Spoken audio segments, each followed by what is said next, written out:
Taking a look at the Cub-style aircraft. This is the Savage Cub by Zlin Aircraft. We're sitting here up at CYYZ. I was thinking of the song from The Rush, da-da-da kind of a thing. And this is just outside of Toronto, Canada, and we're going to take ourselves a little bit of a little experience here. Now, taking a look at this thing, I immediately see the Piper Cub in it almost immediately.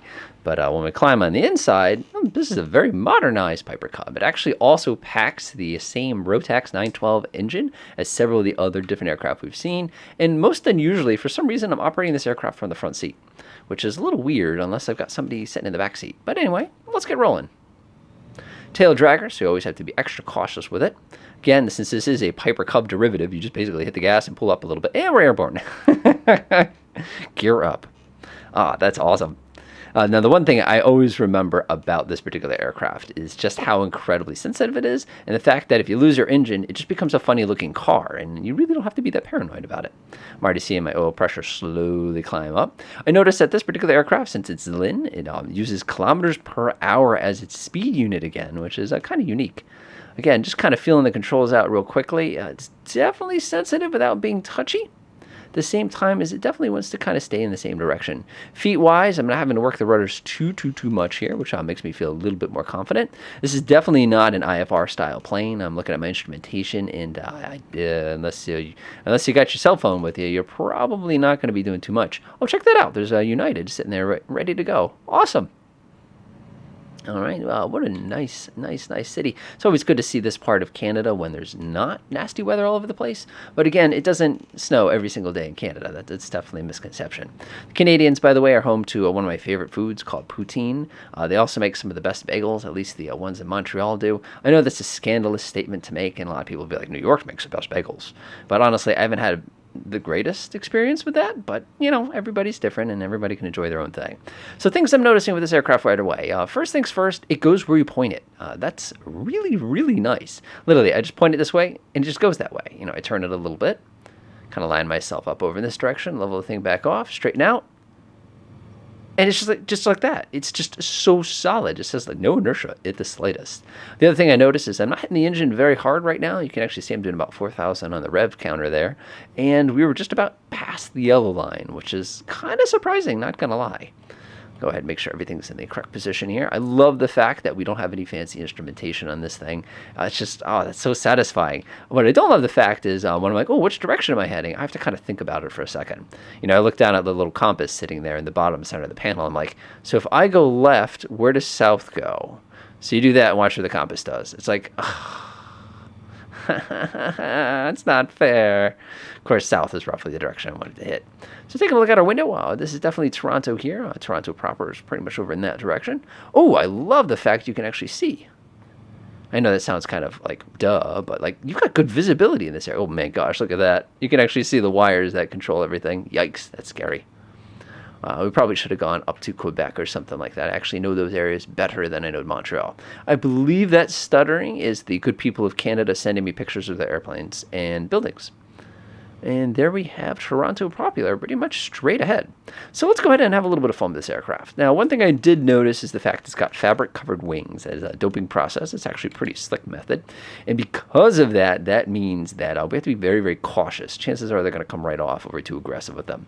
We actually had one of these aircraft at our local airport, and I never got a chance to ride in one, which is a real bummer. But I remember him being able to basically do a tail stand with it and be able to do like wheelies and just absurd things because it's just so lightweight. All right, there's the city directly ahead. Let's go ahead and take the highway. I think the highway is going to be the quickest way into town. Again, I don't know Toronto nearly as well as I know other cities, but we're going to make the best we can with it. All right, swinging downwards here. Oh, geez, we're about to redline. Man, does this thing accelerate quickly. Of course, if you kill the throttle, it just like, it slows down to nothing.